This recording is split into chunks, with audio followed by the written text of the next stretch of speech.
Dok, minta tolong bahas soal sebab depresi dong. Oke, Nes. Halo sahabat jiwa semuanya. Sebagai psikiater, tentu aku gak cuma ngelihat dari satu sisi, tapi aku juga harus lihat dari biopsikososialnya.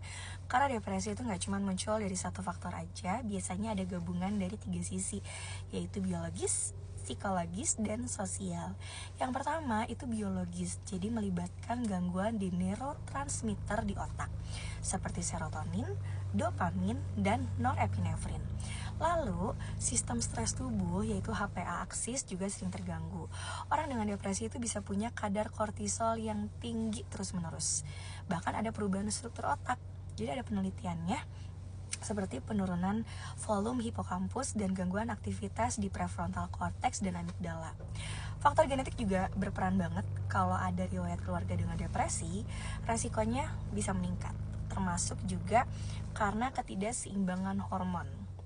Jadi misalnya ada yang habis melahirkan, menopause, atau gangguan tiroid atau gangguan hormon lainnya, itu juga bisa berpengaruh. Yang kedua, dari psikonya, faktor psikologis. Karena misalnya pola pikir negatif yang menetap, seperti ada low self-esteem, pesimis, perasaan tidak berdaya, ada trauma masa kecil, ada pengalaman kehilangan, atau ada pengasuhan yang kurang baik dari kecil. Ada juga kepribadian tertentu, misalnya kalau teman-teman pernah dengar ada people pleaser atau yang sering memendam emosi juga itu lebih rentan. Cara coping yang gak sehat juga, misalnya jadi sering nyalahin diri terus-menerus, memperburuk gejala. Lalu ada juga faktor sosial, jadi lingkungan yang penuh tekanan, misalnya ada masalah ekonomi, ada toxic relationship, itu juga ngaruh banget. Kehilangan, misalnya kehilangan ditinggalkan orang terdekat, perceraian, atau kesepian yang berkepanjangan, itu juga ngaruh banget.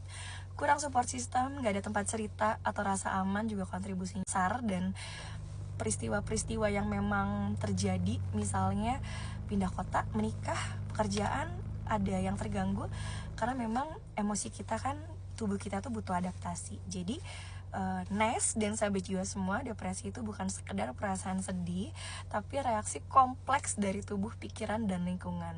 Maka dari itu penanganannya harus holistik. Jadi gak cuman di konseling aja, gak cuman diobatin aja, harus semuanya.